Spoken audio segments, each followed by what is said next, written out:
আউযু বিল্লাহি মিনাশ শাইতানির রাজিম। বিসমিল্লাহির রহমানির রহিম।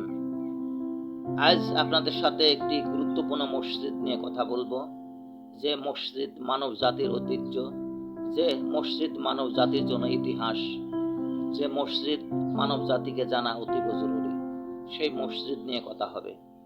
মহান রাব্বুল আলামিন মানব জাতির জন্য নামাজ ফরজ করেছেন, জিন জাতির জন্য নামাজ ফরজ করেছেন। এছাড়াও আরেকটি জাতির উপরে মহান রাব্বুল আলামিন নামাজের দায়িত্ব দিয়েছেন। সে জাতিটা হলো মহান রাব্বুল আলামিনের পবিত্র নূরের তৈরি ফেরেশতাদ্বয়। ফেরেশতারাও নামাজ আদায় করে। তাদের নামাজ আদায় করার জন্য যে মসজিদ মহান রাব্বুল আলামিন স্বয়ং নিজে তৈরি করেছেন, সেই মসজিদ নিয়েই আজ কথা হবে। মানব জাতির ইতিহাস সৃষ্টিকারী মসজিদ বাইতুল মামুরে যখন ফেরেশতারা নামাজ আদায় করেন, সে মসজিদে কাতার হয় ৭০টা। এক এক কাতারে ৭০,০০০ ফেরেশতা নামাজের জন্য দাঁড়িয়ে যান। একটা ফেরেশতা যখন একবার ওই মসজিদে নামাজ আদায় করে, ওই ফেরেশতা আর জীবনেও কোনোদিন ওই মসজিদে নামাজ আদায় করার আর সুযোগ পায় না। যতবার নামাজ আদায় হবে ততবার নতুন নতুন ফেরেশতা এসে ওই মসজিদে নামাজ আদায় করবে। একটা কাতারে যদি ৭০,০০০ ফেরেশতা দাঁড়ায়, তাহলে ৭০টা কাতার হলে কতগুলো ফেরেশতা একবারে নামাজ আদায় করে, সেটা একটু ভেবে দেখতে হবে। এটা মানব জাতির জন্য একটা শিক্ষামূলক, একটা কল্যাণমূলক।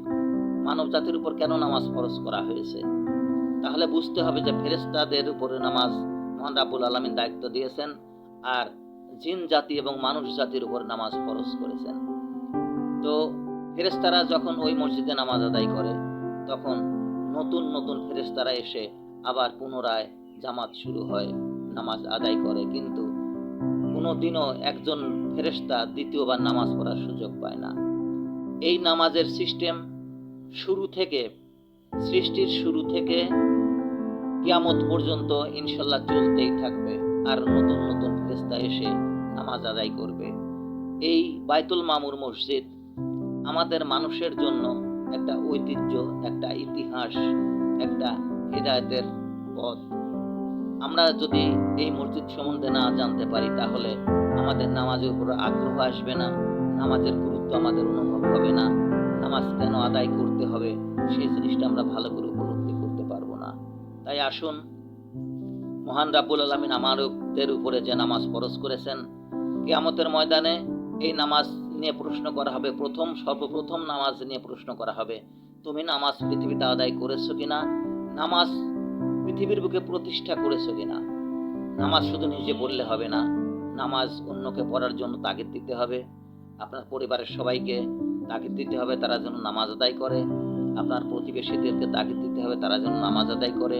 আপনার আত্মীয় স্বজনদের তাগিদ দিতে হবে নামাজ যেন তারা আদায় করে। সর্বসাকুল্যে আসল কথা হচ্ছে, নামাজ প্রতিষ্ঠা করার জন্য আপনার জীবনে যা যা করা প্রয়োজন, অবশ্যই আপনাকে সেটা করতে হবে। যদি আপনি সেটা না করতে পারেন, তাহলে সেটা আপনার ব্যর্থতা, কিয়ামতের ময়দানে আপনাকে জবাবদিহি করতে হবে। কারণ মহান রাব্বুল আলামিন বলেছেন, প্রতিটা মুসলমান স্ব ক্ষেত্রে যে যেখানে যে অবস্থায় আছে, সেই অবস্থায় দিন প্রতিষ্ঠা করা তার উপরে ফরজ করা হয়েছে। আমরা যদি নিজে দিন প্রতিষ্ঠা না করি, তাহলে কিয়ামতের ময়দানে অবশ্যই আমাদেরকে জবাবদিহি করতে হবে, এবং অবশ্যই আমরা যদি অপরাধী হই, তাহলে আমাদের ধ্বংস হয়ে যেতে হবে, সারাটা জীবন জাহান্নামের আগুন কাটাতে হবে। তাই মহান রাব্বুল আলামিনের কাছে সাহায্য প্রার্থনা করি, মহান রাব্বুল আলামিন যেন পৃথিবীর সমস্ত মুসলমানকে সুন্দরভাবে তাকওয়ার সাথে নামাজ আদায় করার তৌফিক দান করেন। জীবনের শেষ নিঃশ্বাস পর্যন্ত যেন আমরা নামাজের পথে থাকতে পারি, কোরআনের পথে থাকতে পারি, হাদিসের পথে থাকতে পারি, এবং মহান রাব্বুল আলামিনের পবিত্র দ্বীনের পথে আমাদের জীবনটাকে কুরবান করতে পারি। মহান রাব্বুল আলামিন যেন আমাদের সেই তৌফিক দান করেন। আমিন সুম্মা আমিন।